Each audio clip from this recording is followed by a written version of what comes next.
Today I'm restocking my Pokemon vending machine at Woo-Ri-Mart in Princeton Junction, New Jersey.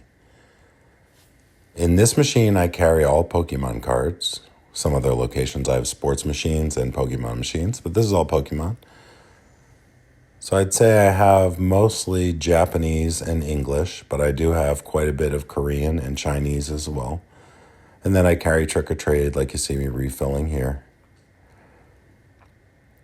And then I'm just topping off a couple other things on the top row here. Ninja Spinner and Korean Ruler of the Black Flame. And I'm always looking for new packs to add. So there's a couple of Japanese packs that I didn't get out of the last few sets. So I'm revisiting those now. And I'm filling up the V-Star Japanese as well as the Japanese 151.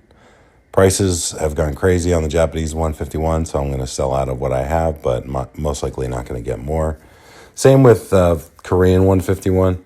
The prices have almost tripled on those in the last 6 months. All right, next up, I'm going to be adding Chaos Rising. I just got my first batch of the new set in, and I've got it in a couple of machines already. But I'm going to be getting some more and adding it to the rest of them over the next week. Now I'm adding some Black Bolt, topping off this section and grabbing the rest of the Chinese packs in this row. Gem Volume 1 and 2 getting filled up there, as well as 3 and 4 and 5. There we've got some Chinese 151 and some Shiny Fates. And on the bottom row, a couple containers of 25 top loaders, some Paldean Fates.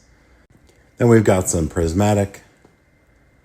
And the last of my Crown Zenith in this machine, I think I've got 18 packs left. And the machine is all set, ready to go.